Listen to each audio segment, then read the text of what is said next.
This is the worst GameCube on the internet. Literally, look at the title of the listing. It arrived at my door in this exact condition, and believe it or not, I actually paid for this. Really, somebody should have been paying me to take this from them. I bought this with two main intentions. Firstly, to repair it, if that's even possible. And secondly, give it some well-needed upgrades to bring it into the modern day.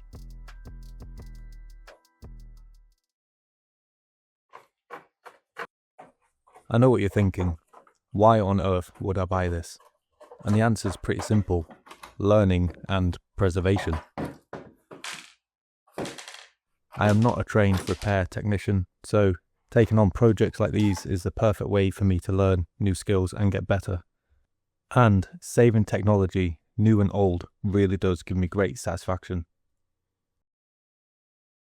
Having said that, I was not expecting this GameCube to be in such bad condition. Have you ever had an idea that seems really good on paper, but when you get started, you're filled with dread and lose all optimism? That is exactly how this GameCube makes me feel. Can I really bring this back to life? Only one thing is certain. I have my work cut out for me.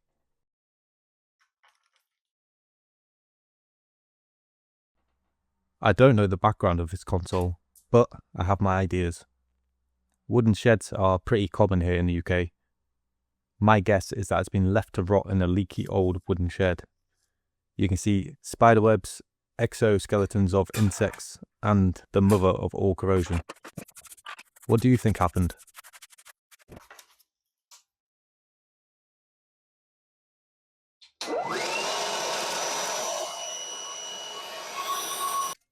Okay, there are 3 extremely rusted screws, and this is one of them. Let's try grinding a slot into it. That didn't work, but it did give my screwdriver a haircut from the 2000s.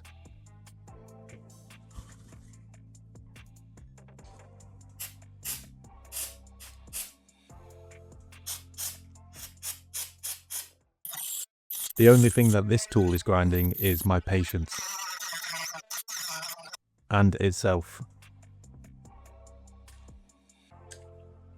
The only thing stopping us having access to the motherboard right now is the 3 screws holding the shield down. It's extremely corroded, so I'm going to be replacing the shield anyway.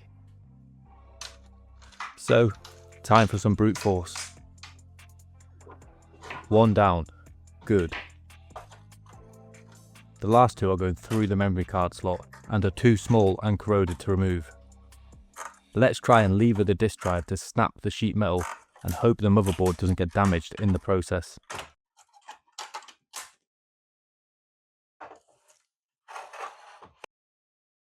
As I touched on before, I'm not going to be able to save the metal shields because they're too rusted. My main goal here is to use as many original parts as possible outside of the mods I'm planning on installing. From the external shell to all of the buttons, and of course the motherboard with all of the daughter boards, and the entire disk drive assembly.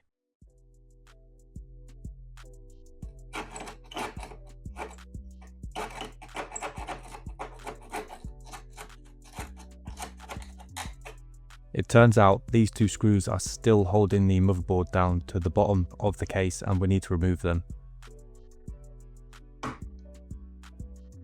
My plan is to fold the remaining sheet metal over the head of the screws to make the head of the screws bigger and remove them with the pliers.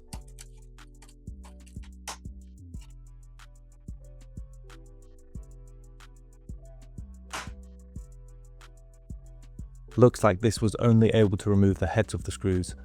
Hopefully we can still get our motherboard out.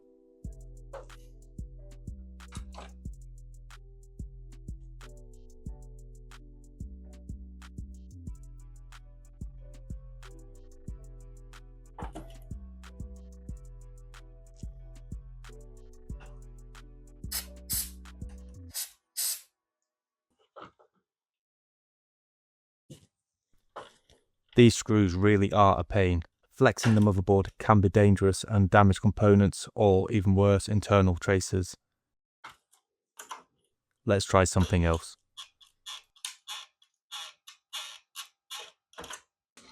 It really is squeaky bum time now. I have no idea what my screwdriver is prying on, and my thoughts are running wild looking at this rust. What if the seller tried to turn this on with all this rust and liquid damage? Am I wasting my time?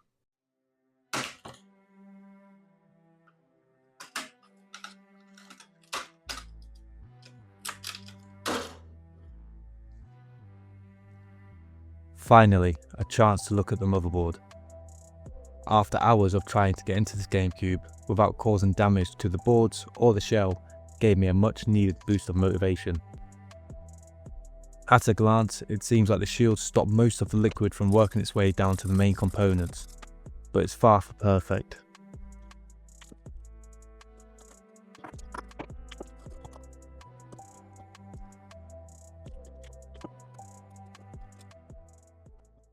Now that we've got this motherboard out, I'm probably stupidly optimistic that we're going to be able to fix it. But we're not going to know the true extent of the damage until we get it under a microscope. So let's go. And surprisingly, under the microscope, there wasn't any obvious damage. Now that doesn't mean everything's okay, we still need to test everything, but before we test everything we need to clean the rust off the motherboard.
The best way to diagnose a fault is to know what fault I have, and I won't know that until I try and turn it on.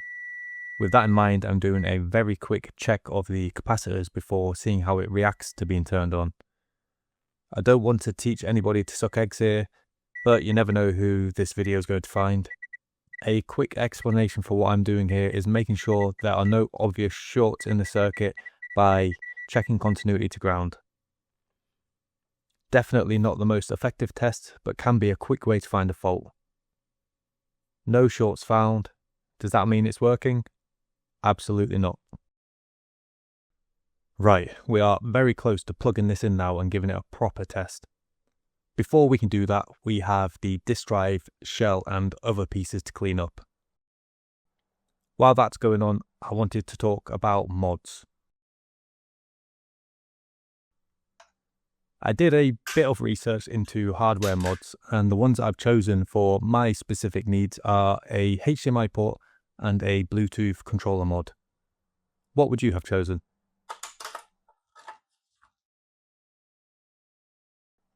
I am open to giving this some software mods, I just don't know enough about them. And I would need to retain disk drive functionality since I love to collect physical games. If anyone watching knows of any good software mods that meet these specific requirements, then please drop it in the comments.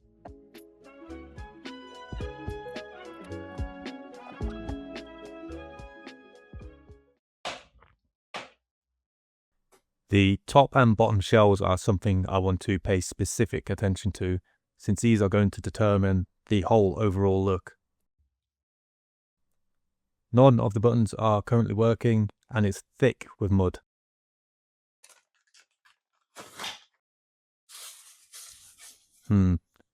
Maybe it was left outside rather than in a wooden shed. I will first look at that Nintendo GameCube logo. Beautiful.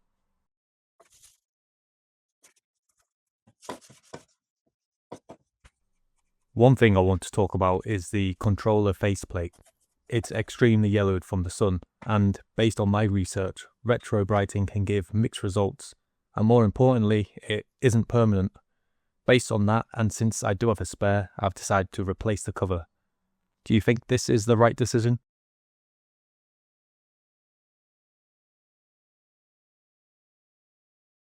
Here is how our shell has turned out. It's cleaned up really nice. It really is a stark improvement from where we started with. And you can see we've also restored the open button. Here's the other bits we've cleaned up, all looking very nice as well. And we've still yet to do all of this.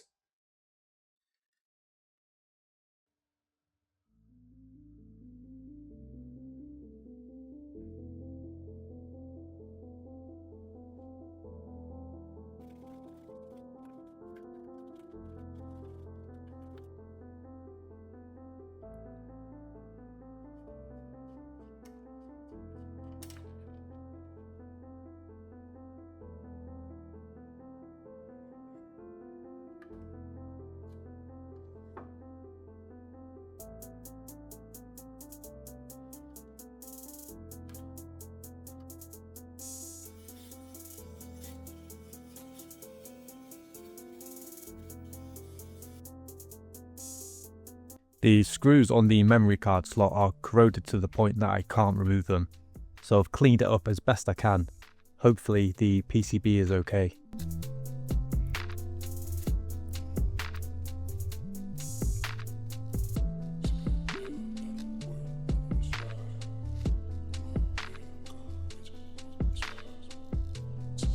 This fan cleaned up really nice and now spins freely, but under the blades you can see heavy rust and corrosion. As far as I can tell, there isn't a non-destructive way to access it. I could leave it just for it to fail at some point in the future, so I've decided to replace the fan assembly. These two covers are both original. I've swapped them round so when slot 1 is populated, you can't see the yellowing.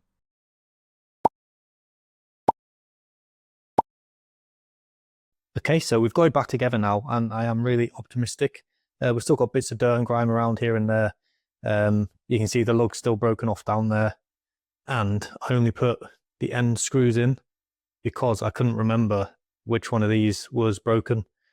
Also, one thing to note, this controller board, I've actually put a new one just for testing because we're going to be replacing this with one of the mods we're going to be doing if we can get this working to a Bluetooth one, so I can connect up any wireless controller.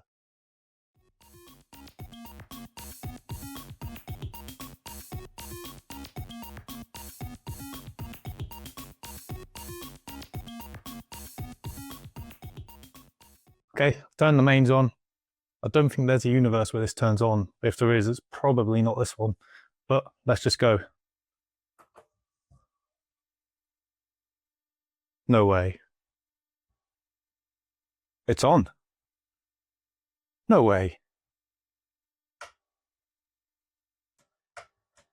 Anyway, let's plug the screen in, I guess. See what happens. Okay, I've got the display plugged in.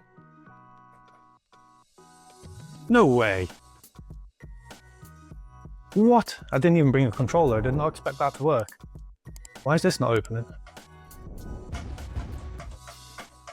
This one is actually broken.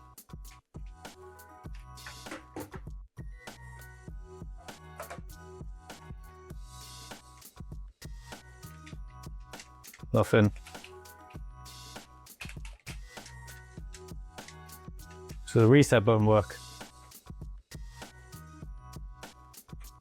No.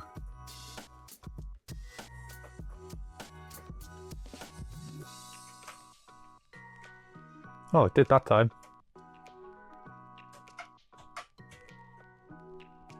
So the reset button does work, but... Oh, there we go. No way. This is crazy.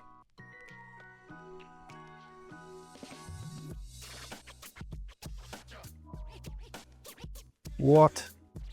There's no way this thing's gonna work.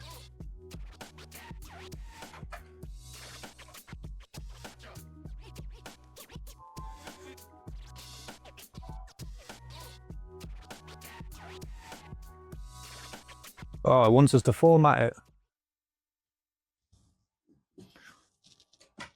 Okay, we're back where we were, so let's just plug in a game and see if it works. Plug in a game.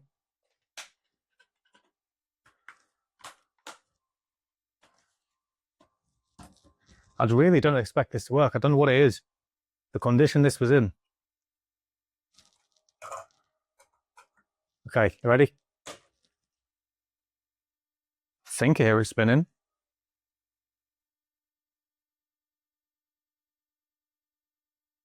What's supposed to happen? No disc. See if we can catch it spinning.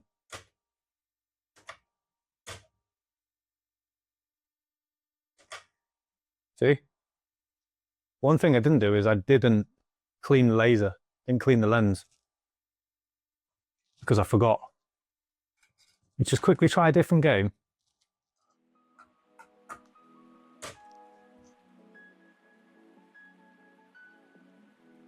That sounds different. What? No way. What, is this game bust? I've never actually played this game. Never tried it before, so that game might actually not be working. It does say PAL.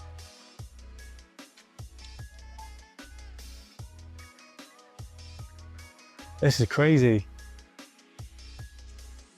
Let's see if we can get it to save onto this.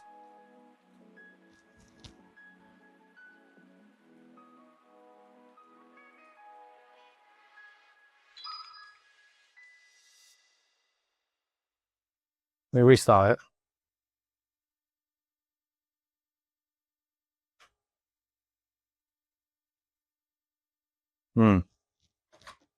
Try this one.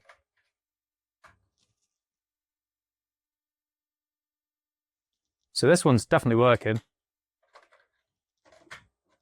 Oh, there we go.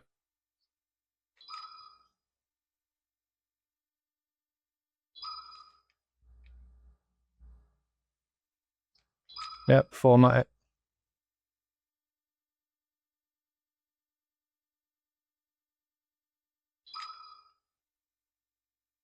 Ah, see that memory card no good. Okay, let's try another game. Again, I don't know if these games work.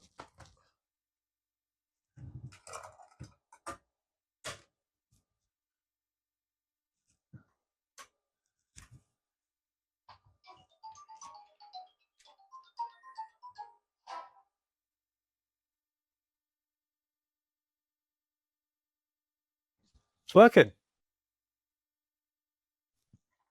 So this game must be broke. How cool is that? Considering the condition that this system was in, happy is an understatement. I was expecting to be fault finding for hours. Sweet, so we've got it to work. Let's see if we can mod it. First up, we've got this HDMI mod that I found on AliExpress. I know there are better options out there, but this was about all I could get in time and in budget. Firstly, depending on what model of GameCube you have, you need to ground the flex cable to these two resistors. And of course, solder all the pads of the flex to the legs of the chip. Next, we need to run and solder 5 jumper cables to these points on our motherboard. And a quick trim of these pins. Once the mod is in position, we can trace an outline for the hole we need to cut for the HDMI port. I use this grinding tool to cut out the slot. A little too big, but fit for purpose. Finally, we need to cut this small section from the shield. I used some flush cutters and levered the sheet metal until it snapped. I found this Bluetooth controller mod on AliExpress. I don't know anything about it, but it's supposed to be plug and play and replaces the entire controller PCB. Right, so we've got our mods installed. It's time to turn it on and give it a test and see if it's all working. So I've got the HDMI here. So plug in.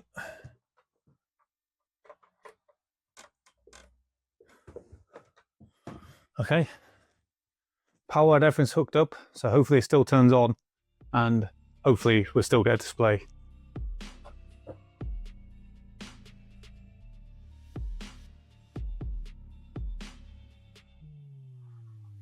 Oh dear. Oh dear indeed. Okay, so the reason I've brought you back here is to show you my mistake, and you may have already noticed it. While grounding the flex cable, I accidentally desoldered one of the resistors, and this took hours to find. What an idiot. What are you? An idiot sandwich. It worked its way under the flex, so I resoldered it. If you've made it this far, then hopefully you've enjoyed the video, and if you haven't already, please subscribe for more.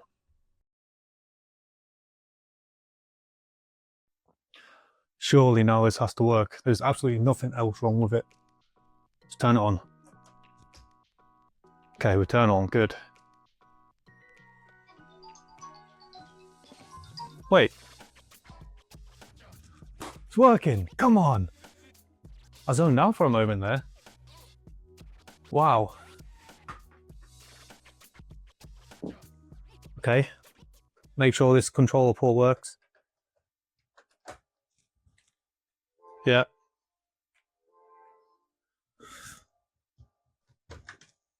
I'm sure we're supposed to have some LEDs on here.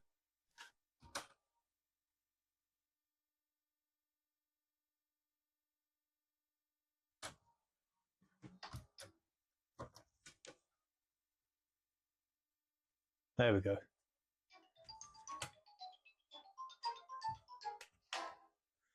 Okay. See if we can get this connected. So we've just got to press the sync button apparently.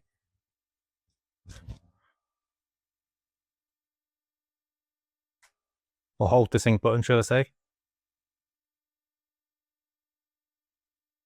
There we go. It's going to work. Look at that. How cool is that? Okay, the buttons need mapping. Also, apparently, if I plug my wired one back in, then this should jump to port 2, player 2. Yeah, there we go. So, an idiot sandwich didn't know his mic had died. What I'm trying to show you is some of the features of the HDMI mod. If you hold Start, A and B, it brings up this menu where you can adjust some settings. I have no idea what they do. I hope you enjoyed the video. Please let me know what you think I should have done differently. See you next time.